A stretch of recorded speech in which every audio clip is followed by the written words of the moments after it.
Hello future doctors, कैसे हो आप सभी। उम्मीद करता हूं कि सब बहुत अच्छे होंगे, मस्त होंगे। नीट 2024 का एग्ज़ाम हो चुका है। बहुत जल्द आंसर की आएगी और 14 जून को आपका रिजल्ट जारी कर दिया जाएगा। उसके बाद शुरू होगी दोस्तों काउंसलिंग। तो काउंसलिंग कैसे होती है, क्या होती है, एमबीबीएस बीडीएस आयुष में एडमिशन की पूरी प्रक्रिया इस वीडियो में हम आपको बताने वाले हैं। और कुछ नियम बदल चुके हैं दोस्तों, वो भी बताएंगे, जो दोस्तों आपको जो कम नंबरों में भी अच्छा कॉलेज दिलवा सकता है।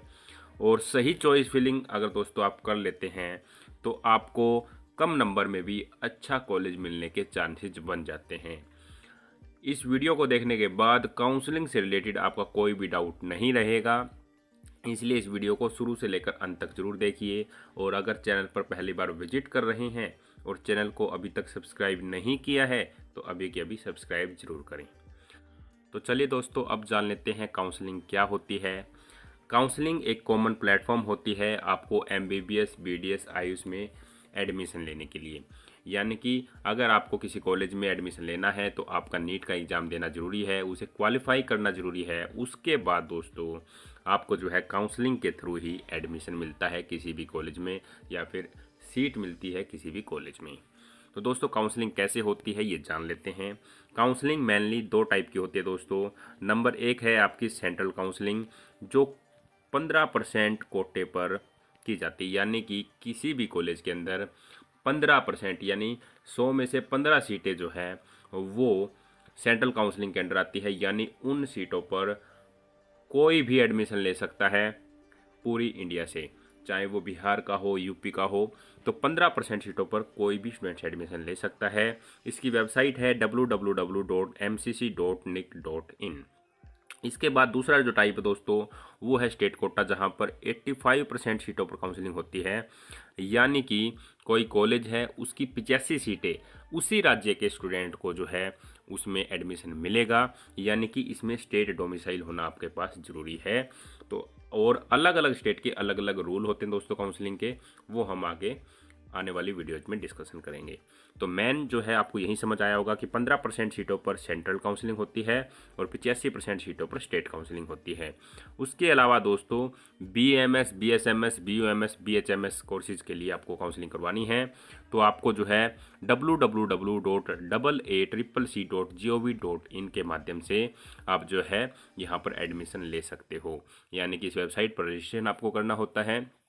पूरा जो है प्रोसीजर क्या है वो हम जान लेते हैं। देखिए, सबसे पहले आपको जो है दी गई वेबसाइट पर रजिस्ट्रेशन करना होता है। बेसिक डिटेल आपको डालनी होती है। रजिस्ट्रेशन करने के बाद आपको वहाँ पर रजिस्ट्रेशन फ़ीस देनी होती है। जो कुछ फ़ीस होती है वो आपको वहाँ पर दे देनी होती है, 500 1000 जो भी होती है। उसके बाद सिक्योरिटी डिपॉजिट आपको देना होता है, जो 10,000 से लेकर के 30,000 तक वेरी करता है दोस्तों। इसका क्या मतलब होता है, यानी कि अगर आपको कॉलेज अलॉट हो जाता है और आप एडमिशन ले लेते हैं तो दोस्तों ये वापस नहीं होती।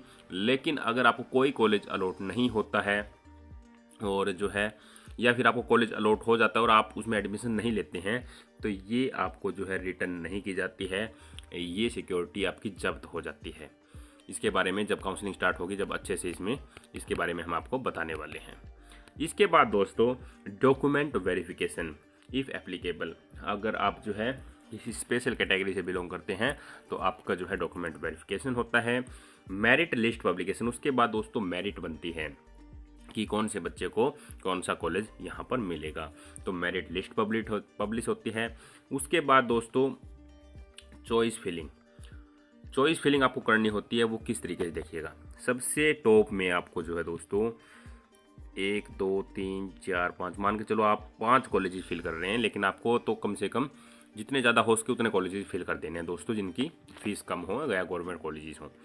नंबर टॉप पर आप जो है नंबर 1 पर उसी कॉलेज को रखिए जो सबसे टॉप कॉलेज हो और आपका ड्रीम कॉलेज हो।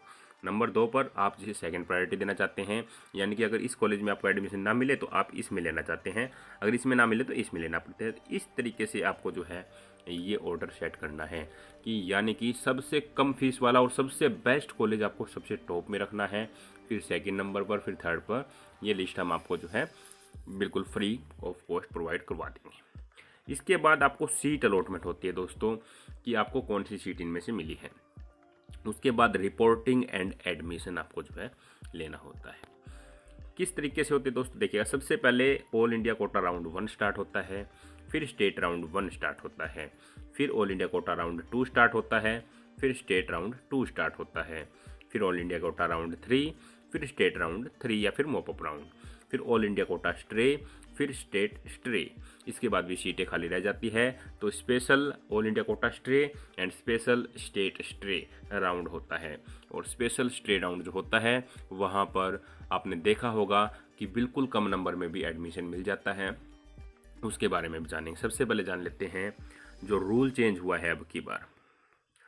देखिए दोस्तों, पहले रूल क्या था कि अगर आपको फर्स्ट राउंड में कोई कॉलेज मिला तो आप जो है सेकंड राउंड में अपग्रेडेशन के लिए जा सकते थे, और उससे पहले क्या था कि आप थर्ड राउंड में भी जा सकते थे अपग्रेडेशन के लिए। लेकिन अब की बार जो है क्या होगा दोस्तों, अगर आपको फर्स्ट राउंड में एडमिशन मिल गया है, कॉलेज मिल गया है, तो आपको एडमिशन लेना होगा। अगर एडमिशन नहीं लेंगे तो आप जो है काउंसलिंग से बाहर हो जाएंगे। ऐसा नहीं है कि आप जो है सेकंड राउंड में अपग्रेडेशन के लिए जाएं, ऐसा नहीं है। अगर आपको फर्स्ट राउंड में कॉलेज अलॉट हो रहा है तो वहीं आपको एडमिशन लेना होगा, सेकंड राउंड में अलॉट हो रहा है तो सेकंड राउंड में लेना होगा, थर्ड राउंड में अलॉट हो रहा है तो थर्ड राउंड में लेना होगा।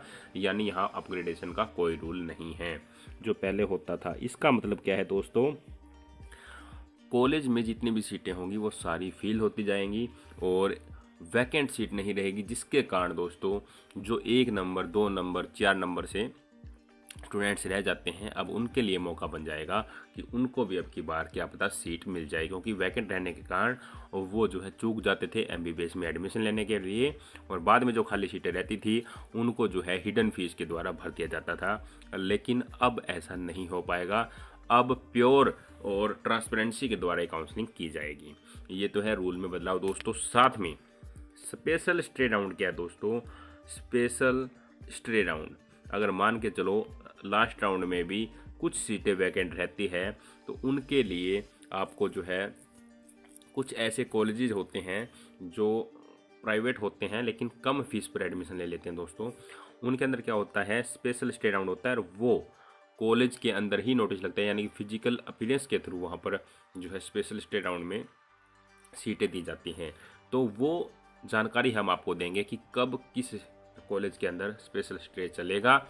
तो वहाँ पर मान के चलो दोस्तों, अगर 100 स्टूडेंट ही प्रेजेंट हैं और 100 में से आपके स्कोर है 500 और आप वहाँ पर टॉपर हैं और उनमें 2 सीटें वैकेंट है दोस्तों, तो आपको जो है पहली सीट दे दी जाएगी 500 नंबर में भी, चाहे कट ऑफ जो है मोपअप राउंड तक वहाँ पर 600 रही हो। लेकिन दोस्तों जिस दिन फिजिकल अपीयरेंस के थ्रू आप वहाँ पर प्रेजेंट हैं, टोटल 100 ही स्टूडेंट को पता लगा और उनमें आप टॉपर हैं, तो आपको वहाँ पर सीट दे दी जाएगी। अगर आपके 400 नंबर भी हैं तो भी आपको वहाँ पर सीट मिल सकती है अगर आप वहाँ पर टॉपर हैं। तो दोस्तों इस प्रकार से जो है स्पेशल स्ट्रे में कम नंबर में सीटें मिल जाती हैं। और ये जानकारी किस कॉलेज के अंदर कौन सा स्ट्रे होगा कब होगा तो वो जानकारी हम आपको देंगे। हमारी टीम में जो है सभी कॉलेजेस में जाते रहते हैं, वहाँ पर हर एक नोटिस आपको प्रोवाइड करवाएंगे। साथ में दोस्तों यहाँ पर कम नंबर में एडमिशन तो मिल जाता है लेकिन 1 से 2 लाख रुपए आपसे हिडन चार्जेस ले लिए जाते हैं, जो आप इजीली अफोर्ड कर सकते हो दोस्तों। अगर कर सकते हो तो आप जो है स्पेशल स्ट्रे में हिस्सा लीजिएगा। बस चैनल सब्सक्राइब करके रखिएगा दोस्तों, आपको हर एक जानकारी बिल्कुल फ्री ऑफ कॉस्ट प्रोवाइड की जाएगी। Thank you.